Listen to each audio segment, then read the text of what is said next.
วัสดีค่ะสวัสดีเพื่อนๆทุกคนนะคะวันนี้มานอกสถานที่ยินดีต้อนรับเข้าสู่อยู่เพื่อกินชาแนลโมโมวันนี้ก็จะพาเพื่อนๆมากินก๋วยเตี๋ยวจ้ะเตี๋ยวร้านอร่อยมองเห็นหรือเปล่าไม่รู้อะไรก็ไม่ได้เตรียมมาค่ะ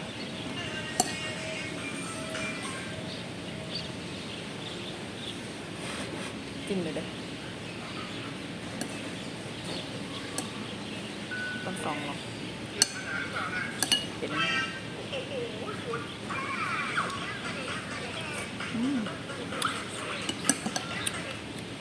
นี่ผัดจริงๆไม่ต้องปรุงอะไรเลยก็อร่อยนะอร่อยแล้วใส่ซอสมันมี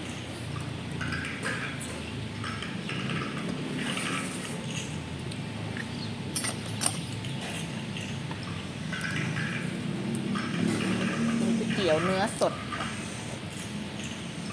ก็มีลวกจิ้มด้วยนะคะลวกจิ้มเนื้อ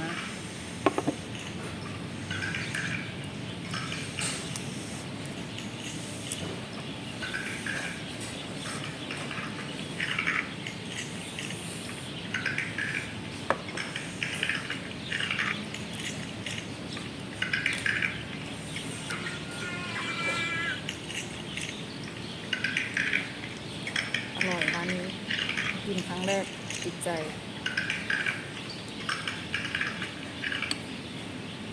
เนื้อสดครับ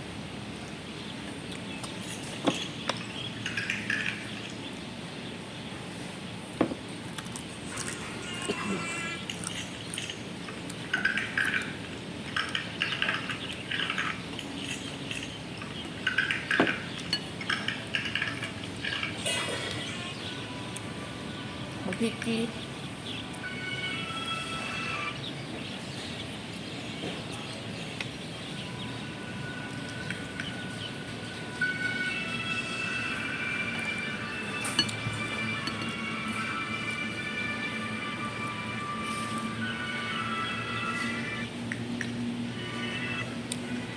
ทีเด็ด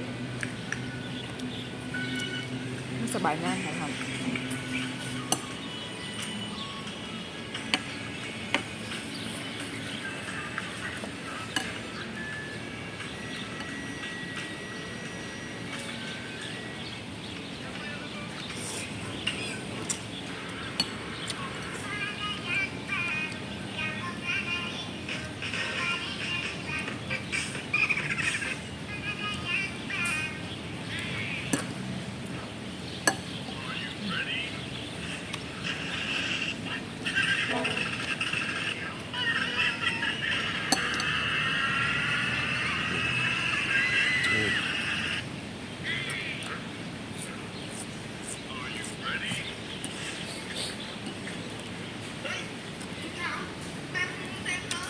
ฝนตกนะ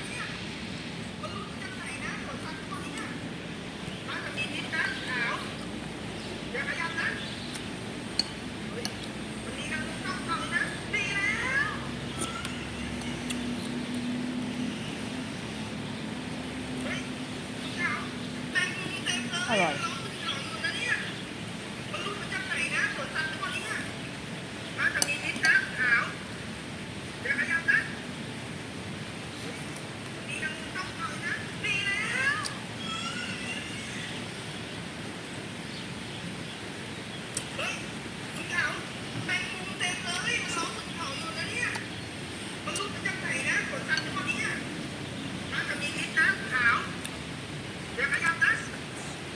อยากกิน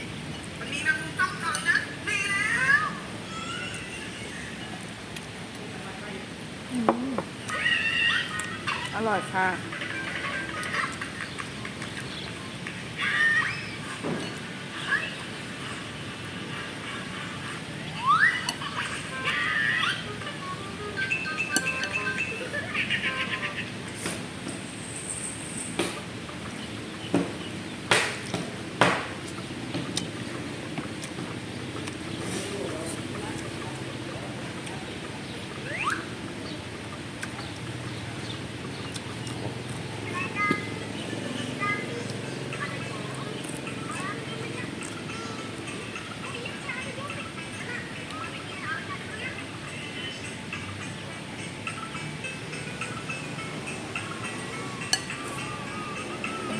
เอ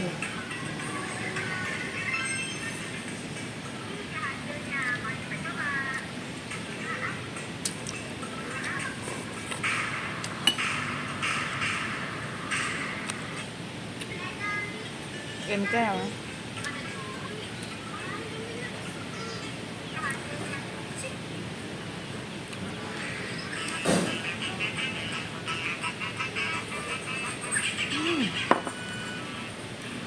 อร่อย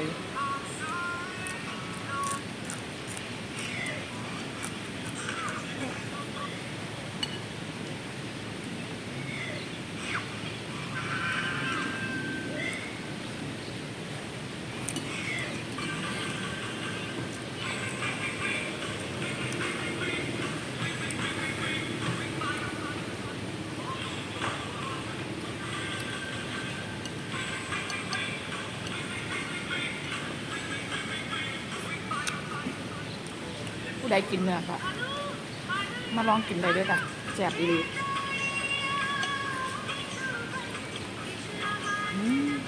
อยู่ทางเขา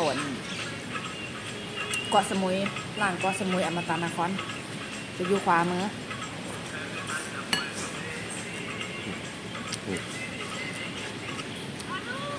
ร้านมันสิมีเรือลำใหญ่ๆเนาะเกียร์ใต้บ่เกียร์ใต้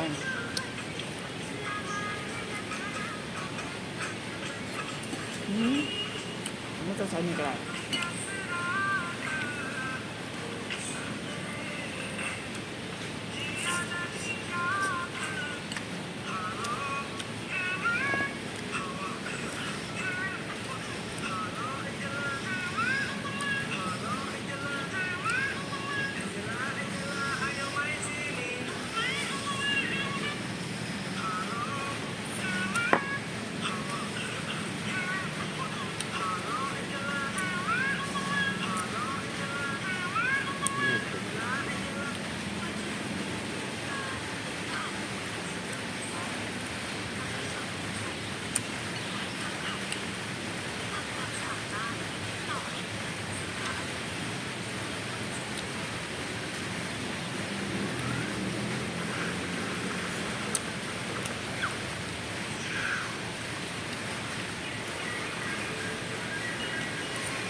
อืม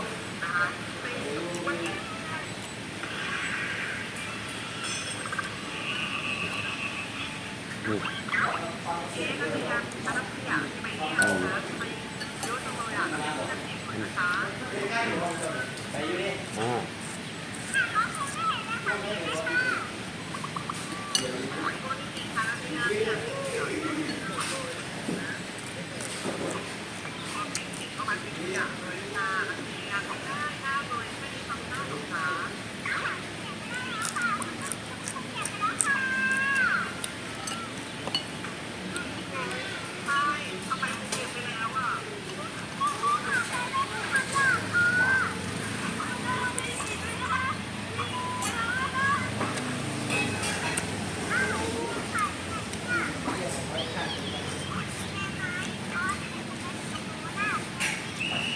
เป็นแก้วจ้ะนี่หนองได้จ้ะ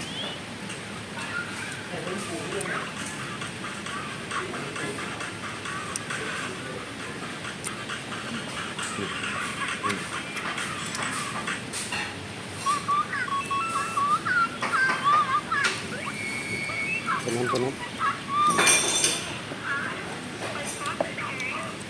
นี่หมดยังยัง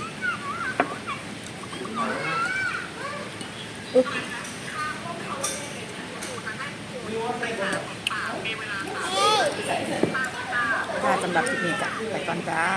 บ๊ายบายค่ะ